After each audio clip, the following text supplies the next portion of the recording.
ദൈവ തിരുനാമത്തിന് മഹത്വം ഉണ്ടാകട്ടെ. നിങ്ങൾക്കേവർക്കും ക്രിസ്തുയേശുവിൽ എൻ്റെ എളിയ സ്നേഹവന്ദനം. ലോകപ്രശസ്ത സാഹിത്യകാരനായിരുന്ന ടോൾസ്റ്റോയി ഒരിക്കൽ അല്പസമയം നടക്കുവാനായി വഴിയിലൂടെ പോവുകയായിരുന്നു. പെട്ടെന്ന് ഒരു ഭിക്ഷക്കാരൻ അദ്ദേഹത്തോട് ഭിക്ഷ ചോദിച്ചു. ഞാൻ 2 ദിവസമായി വല്ലതും കഴിച്ചിട്ട് എനിക്ക് എന്തെങ്കിലും തരണമേ. വളരെ യാചനാസ്വരത്തിൽ ടോൾസ്റ്റോയിയോട് ആ ഭിക്ഷക്കാരൻ ഭിക്ഷ ചോദിച്ചു. പെട്ടെന്ന് തന്നെ മനസ്സലിവോടെ ടോൾസ്റ്റോയി തൻ്റെ പോക്കറ്റിൽ എല്ലാം നോക്കി, തൻ്റെ പേഴ്സ് തപ്പി. പക്ഷേ നിർഭാഗ്യം എന്ന് പറയട്ടെ, അദ്ദേഹത്തിൻ്റെ പേഴ്സ് അദ്ദേഹം എടുത്തില്ലായിരുന്നു. ജസ്റ്റ് വൈകുന്നേരം അല്പം നടക്കുവാനായി ഇറങ്ങിയതായിരുന്നു.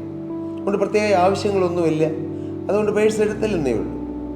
പക്ഷേ ആ ടോൾസ്റ്റോയി ഭിക്ഷക്കാരനോട് പറഞ്ഞു, സഹോദര, എന്നോട് ക്ഷമിക്കണം, ഞാൻ പേഴ്സ് എടുക്കാൻ മറന്നുപോയി.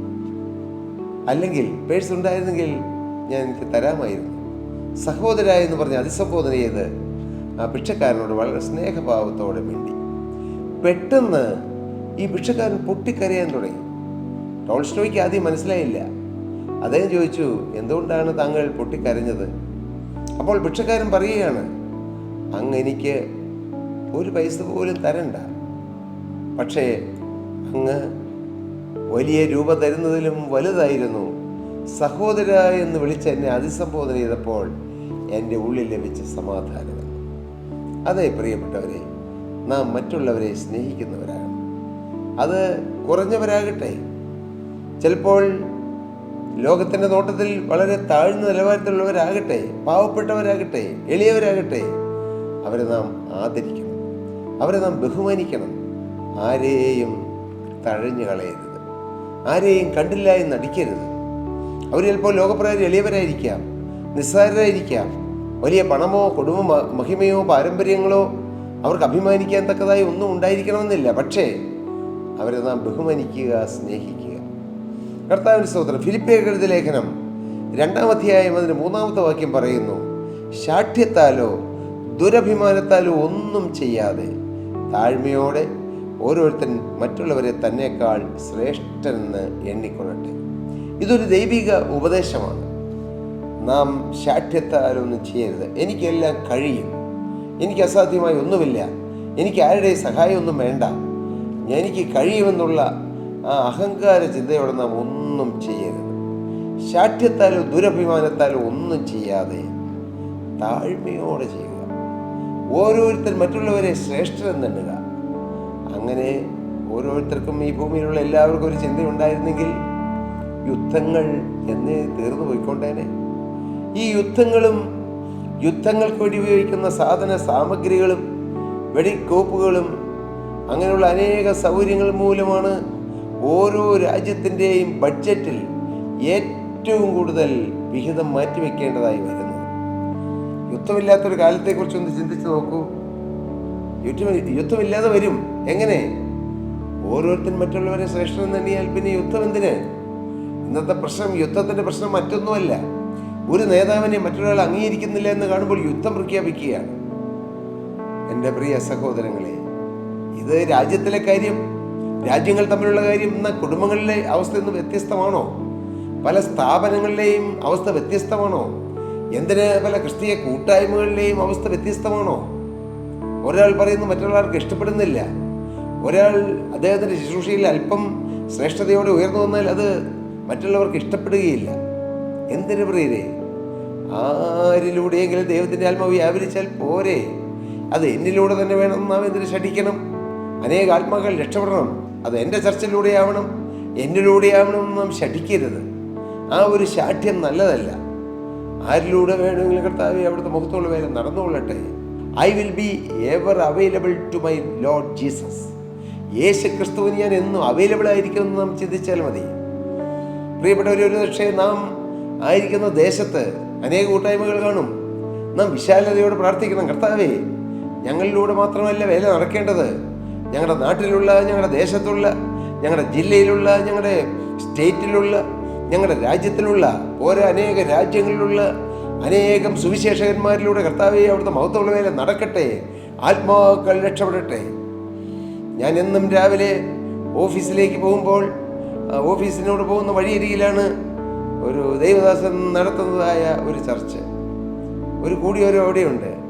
പലപ്പോഴും ഞാൻ ഓർക്കുമ്പോഴും ഞാൻ കാണുമ്പോഴെല്ലാം ഞാൻ ജസ്റ്റ് കൈ ഉയർത്തി പ്രാർത്ഥിക്കും, കർത്താവെ ഈ കൂടിയവരവനെ അനുഗ്രഹിക്കണമേ എന്ന് പ്രാർത്ഥിക്കും. ഇതിലൂടെ കർത്താവ് അനേക ആത്മാക്കൾ രക്ഷപ്പെടണമേ എന്ന് പ്രാർത്ഥിക്കും. കർത്താവെ അനേകർ ദൈവരാജ്യത്തിൻ്റെ അംശികളായി തീരണമേ, എവിടെ ശുശ്രൂഷ ചെയ്യുന്ന ദൈവത്തിൻ്റെ ദാസനെ അനുഗ്രഹിക്കണമേ ഞാൻ പ്രാർത്ഥിക്കാറുണ്ട്. എന്തുകൊണ്ട്?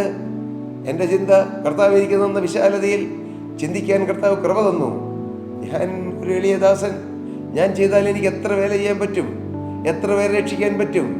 പക്ഷെ എല്ലാവരും കർത്താവിൻ്റെ വേല ചെയ്ത് ഒറ്റക്കെട്ടായി നിന്ന് വേല ചെയ്താൽ അനേകർ കർത്താവിനെ കണ്ടെത്താനിടയാകും, അനേകർ ദൈവരാജ്യത്തിൽ ജനിക്കാനിടയാകും, അനേകർ രക്ഷിക്കപ്പെടാനിടയാകും, അനേകർ പേര് ജീവന്റെ പുസ്തകത്തിൽ എഴുതി ചേർക്കാനിടയാകും, അനേകർ ദൈവരാജ്യത്തിൽ എത്താനിടയാകും. അതല്ലേ ആത്യന്തികമായ ലക്ഷ്യം വേണ്ടത്.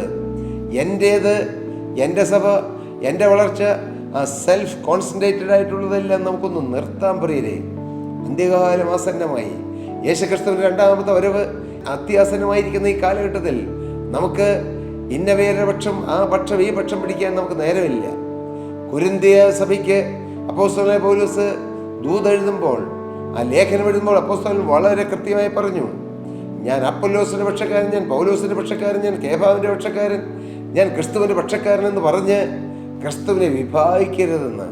ക്രിസ്തു വിഭാഗിക്കപ്പെട്ടുവോ അപ്പോസ്തലൻ ചോദിക്കുകയാണ്. അതേ പ്രിയപ്പെട്ടവരെ, നമുക്ക് ഈ അന്ത്യകാലഘട്ടത്ത് ഒറ്റക്കെട്ടായി നിൽക്കാം, ഒരു മനസ്സായി നിൽക്കാം, എല്ലാവരെയും ആദരിക്കാം, കർത്താവിൻ്റെ വേല ചെയ്യുന്നവരെ ബഹുമാനിക്കാം, എല്ലാ ജനത്തെയും ആദരിക്കാം.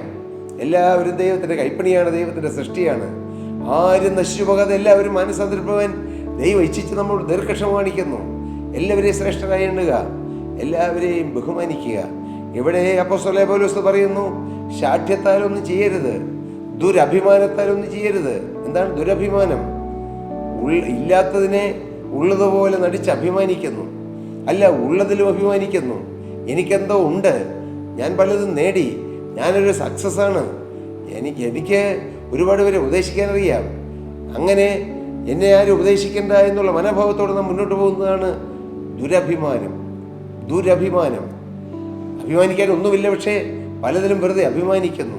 ശാഠ്യത്താലോ ദുരഭിമാനത്താലോ ഒന്നും ചെയ്യാതെ താഴ്മയോടെ ഓരോരുത്തരും മറ്റവനെ തന്നെക്കാൾ ശ്രേഷ്ഠനെന്ന് എണ്ണിക്കൊള്ളട്ടെ.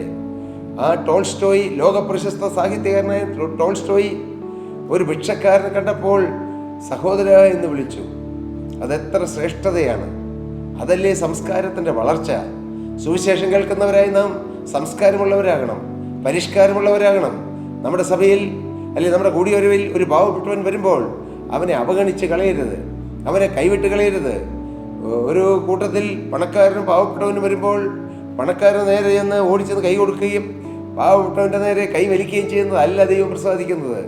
പ്രിയപ്പെട്ടവരെ, നിങ്ങൾ ഓടിച്ചെന്ന് ആ പാവപ്പെട്ടവനെ കരുതിയാൽ ദൈവത്തിൻ്റെ വചനം പറയുന്നു, എളിയവരെ ആദരിക്കുന്നവൻ ഭാഗ്യവാൻ, അനർത്ഥ ദിവസത്തിൽ യഹോവ അവനെ താങ്ങും, രോഗത്തിൽ അവൻ്റെ ദീനക്കിടക്ക് കർത്താവ് മാറ്റിവിരിക്കുമെന്ന്.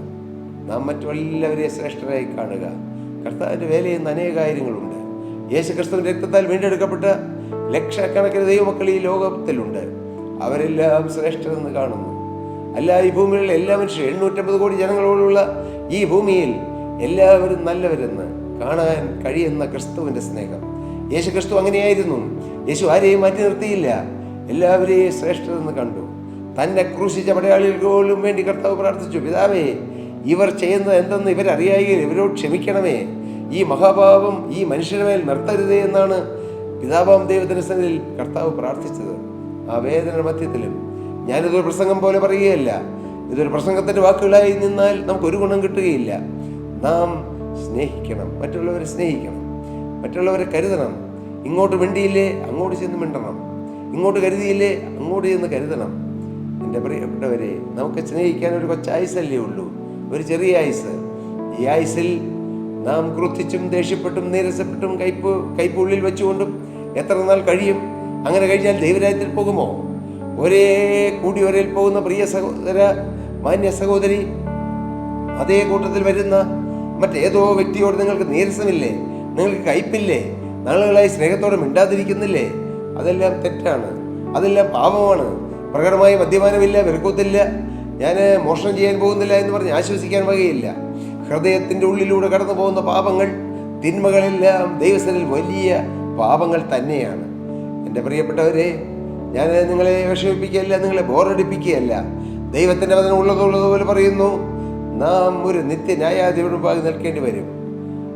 മോക്ഷമില്ലാത്ത ന്യായാധിപതിയായ കർത്താവ് നോക്കുമ്പോൾ നമുക്ക് തെറ്റില്ലാത്തവരായി നമുക്ക് നിൽക്കണം. ശാഠ്യത്താലോ ദുരഭിമാനത്താലോ ഒന്നും ചെയ്യാതെ ഓരോരുത്തരും മറ്റുള്ളവരെ ശ്രേഷ്ഠരായി കരുതിക്കൊള്ളണം, സ്നേഹിക്കണം.